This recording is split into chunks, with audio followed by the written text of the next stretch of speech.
The mother who brought life into the world never made it back alive. A woman carries pregnancy for 9 months with hope, with prayers, and expectations.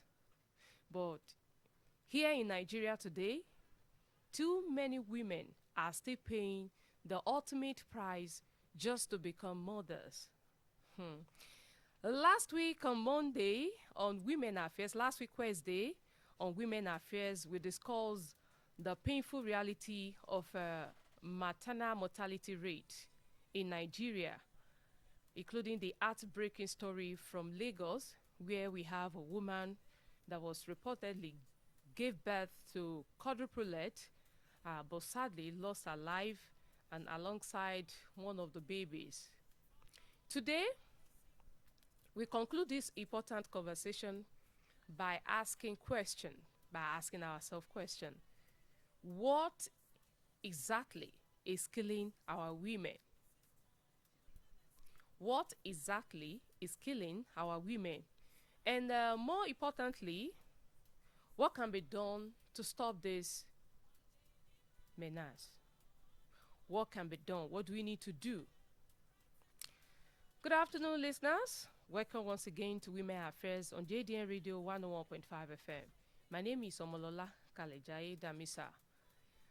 We have been discussing about maternal mortality rate, and today we are going to do the concluding part. Some that are just joining us for the first time, you might be wondering what is maternal mortality. All right, let me break it down in case you're just joining in. And for your information, you can join me live on TikTok at Lologist Update.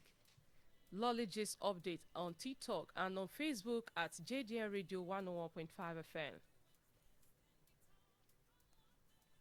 All right. Maternal mortality simply means the death of a woman during pregnancy. The death of a woman during pregnancy, not only during pregnancy, during childbirth, or shortly after delivery. And sadly, Nigeria remains one of the countries, not only in Nigeria, but we remain one of the countries with the highest maternal death rate in the world. You can imagine how many countries are there, but we remain one of the countries with the highest maternal death rate in the world. Every day, women die from complications that are mostly preventable, and we have some die because they could not afford proper medical care. We have some, like that of that woman in Lagos.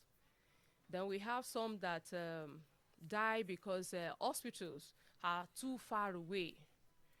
We have some, they are delayed by traffic, some by poverty or lack of emergency attention. Then others put their trust in unskilled birth attendants because they fear hospital bills. That's why you see them going to all these Ile Agbebi, you see them going to Ile Agbebi, see them going to Nurse Titi. Sorry if we have any Nurse Titi, I'm just making an illustration.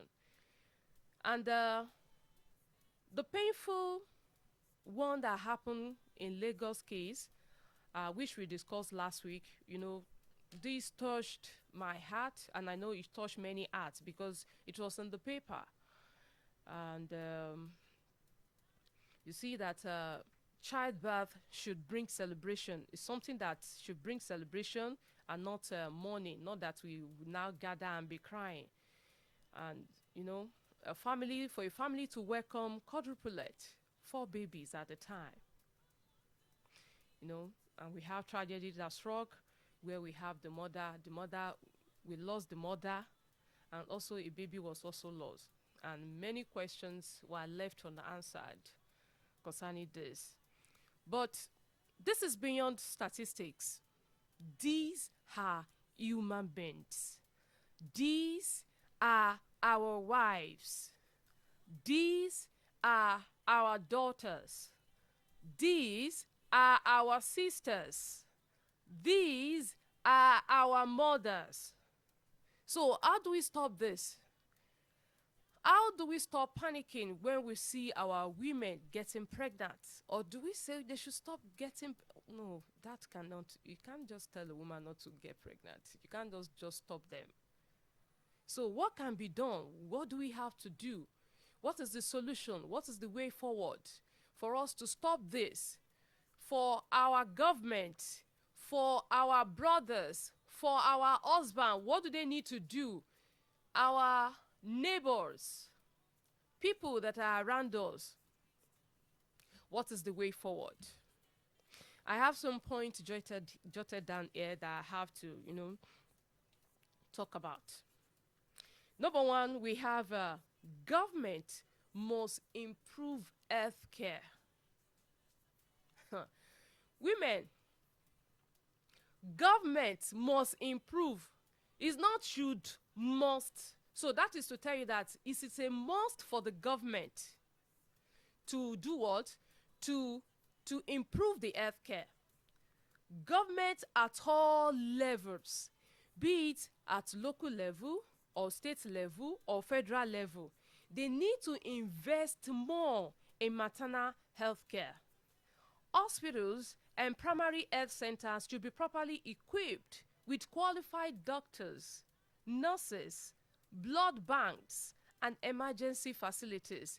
If you go to all this in your neighborhood, if you have any primary health care there, go there. See, we have, like here in Oyo State, I can say there's at least a primary health care near to my house. I can see that there's a primary health care there for the public, and where they take delivery. And this is a very good one.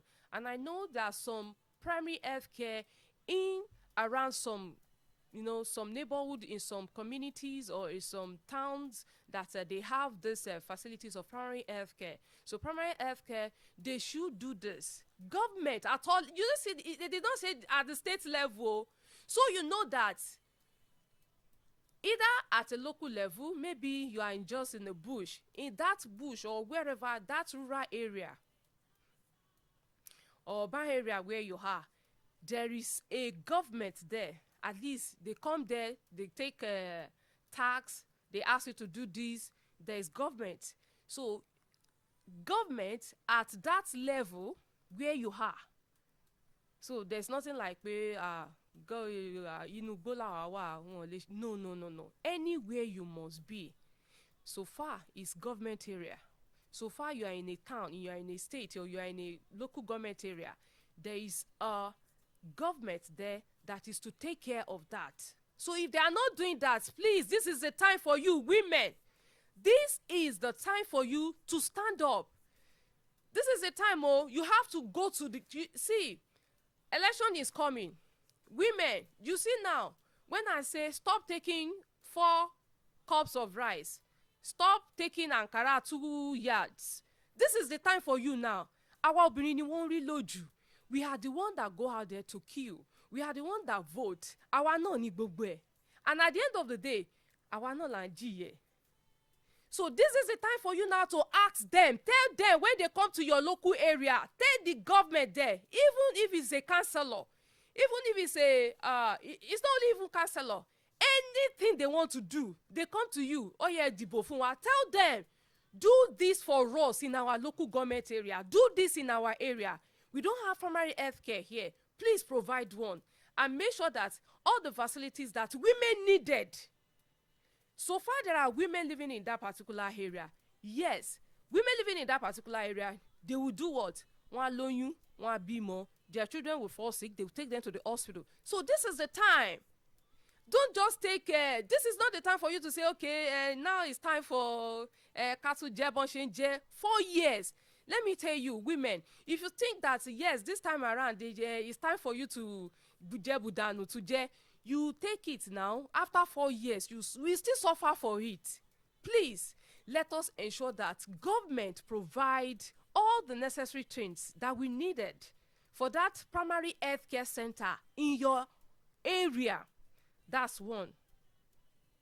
Another one is affordable maternal care. This is still on government. Affordable maternal care. No woman should die because she cannot pay hospital bills. Like this woman, the case of this woman that I'm treating now, this woman that died in Lagos, that gave birth to quadruplets, that she lost her life just because she's giving a life, and at the end of the day, she lost that baby. She lost one of the baby as well. So now, there should be affordable maternal care. Not that they will ask us to pay. How much did they ask that woman to pay? Because of 3 million naira, she died. Kilo day, 3 million naira. Because of 4 babies. Maternal care should be very, very affordable. No woman should die because she cannot pay hospital bills. Maternal health care service should be subsidized. Should be.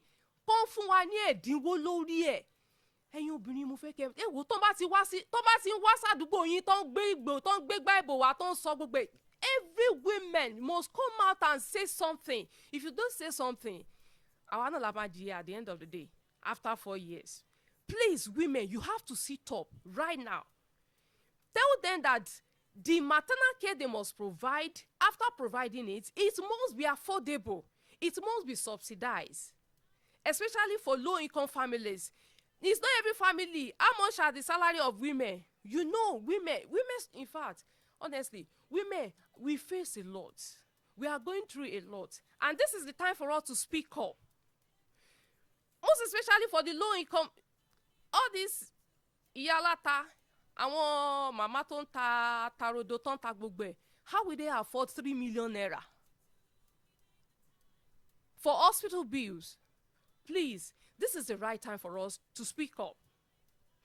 Another thing now is regular antenatal care. This has to do with the women. Women listening to me. Please, you must take antenatal care seriously. Seriously. Regular checkups, you know, this help the doctors to detect complications early before they become deadly. So if there's any complications, they will detect it earlier before it develops to complications. Please, women. I understand that some women will say, some women will even delay it to go for antenatal care till 6, 7, 8 months, even to their month of delivery. That is why some women will go to the hospital, which is not supposed to be so.